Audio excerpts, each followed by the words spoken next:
"Stand by, you space crawlers," roared Bull Coxine into the microphone, but the loud laughter and singing of the noisily celebrating prisoners continued unabated over the intercom's loudspeakers. "Avast there," he bellowed again. "Stow that noise. Attention! And I want attention."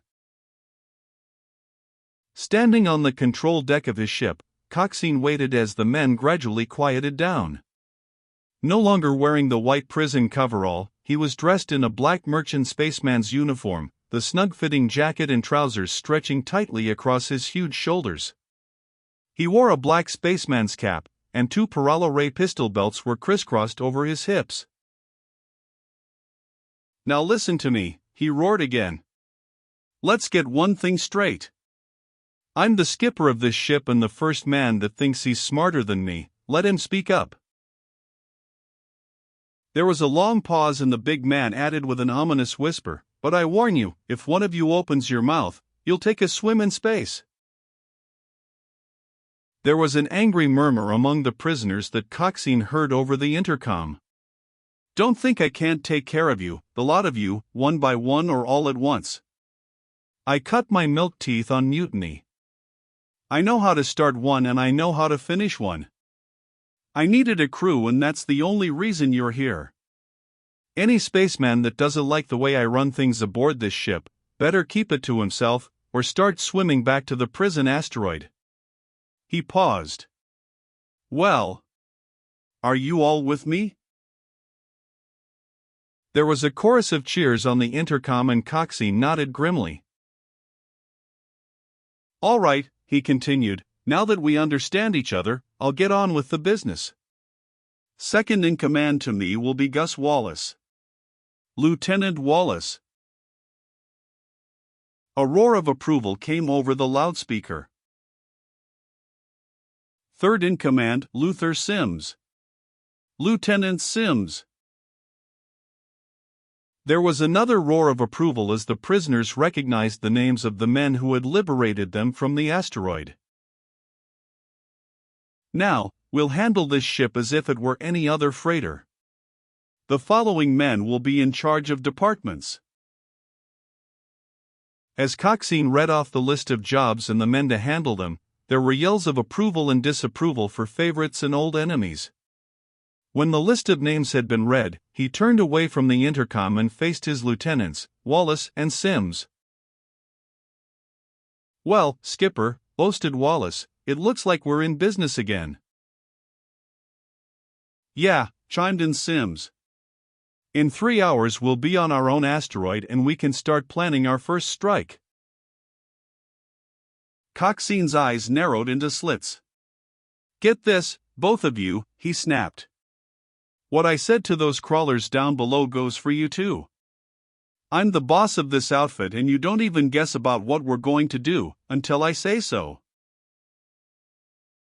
"But, Bull," whined Wallace. "Shut up," roared Coxine. "And when you talk to me, you call me Captain."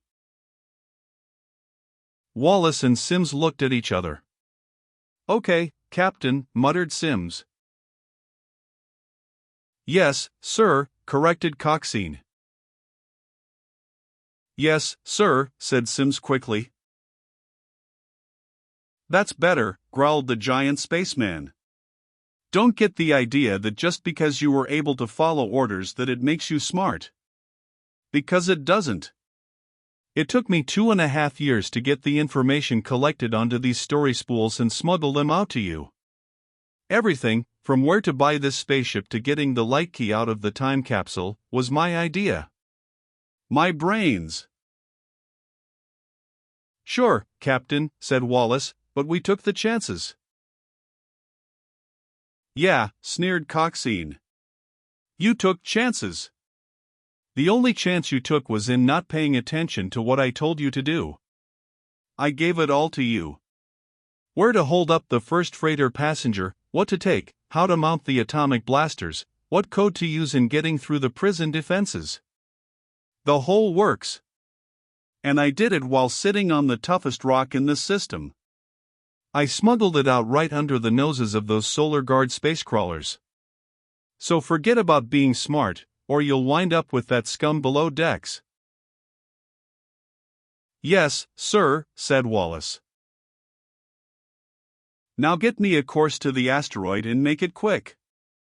And have some decent grub sent up to my quarters right away." The big man turned lightly on the balls of his feet and disappeared through the hatch. After a moment, Wallace turned to Sims. "That big space-crawling bum," snorted Wallace. "I oughta blast him." "Go ahead," sneered Sims. "You were the one who wanted to get him off the rock, not me."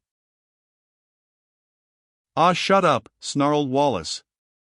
He turned to the intercom and began barking orders to his new crew. Tom Corbett sat in one corner of a cargo compartment that had been converted into sleeping quarters, watching the celebrating prisoners. Someone had broken into the galley stores and mixed a concoction of fruit, alcohol, and reactor priming fluid to make a foul-tasting rocket juice. The men sat about in various stages of undress as they changed from the white prison coveralls to the black uniforms of the merchant spaceman, and drank heavily from a huge pot of the liquid. One of the men, short and stumpy, but with shoulders like an ape, was standing on a table boasting about his strength. He was stripped to the waist and Tom could see the powerful arms and chest beneath the black hair that covered his body. As he continued to brag, the prisoners laughed and jeered, calling him Monkey. The man's face reddened and he offered to fight anyone in the room.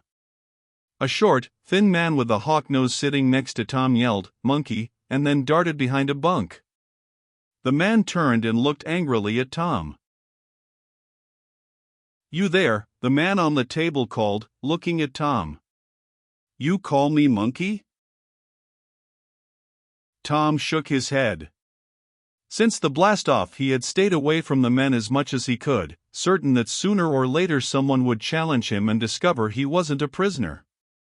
He hoped to remain aboard the ship long enough to plant a signal for the Solar Guard to follow. Tom felt almost certain they would be heading for Wallace and Sim's hideout. And so far, the men had been so excited over their new freedom they hadn't bothered him.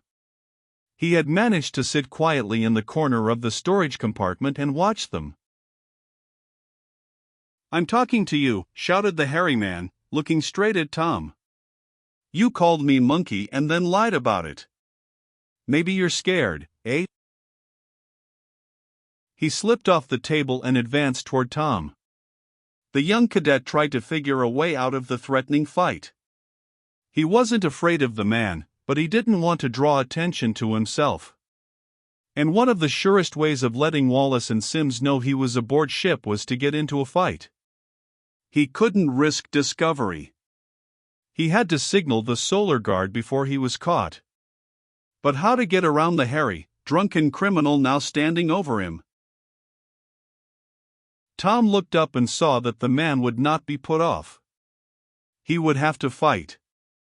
He took notice of the powerful arms and shoulders, and decided his best bet would be to stay away, but glancing around quickly he saw there wasn't any room to retreat.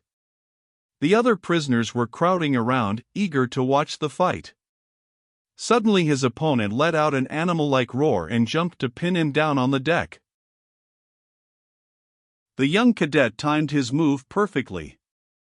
As the man's body came down on him, he threw up both legs and caught him in the pit of his stomach.